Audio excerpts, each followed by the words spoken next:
You're watching how to remove Reels video from Instagram profile grid. You cannot delete a Reel from your grid without deleting the entire Reel post. To remove it from your main profile grid while keeping it published, you must archive it. Open the Instagram app and go to your profile. Find the Reel you want to remove from your grid. Tap on the three dots in the top right corner of that specific Reel. Post from the menu that appears, select Archive. This will immediately remove the Reel from your profile grid and your followers' feeds. The Reel is not deleted.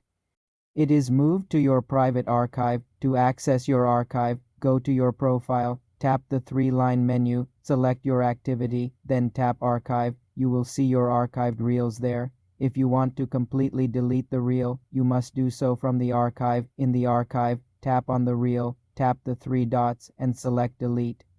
Confirm deletion. Another method is to convert the Reel to a regular video post before archiving, but this is not a native feature. Once a Reel is archived, it no longer appears in your grid, but any likes and comments are preserved. You can restore it later by going to the archive, tapping on the Reel, selecting the three dots, and choosing Show on Profile. This will return it to your grid. For more simple computer tutorials, subscribe to the channel.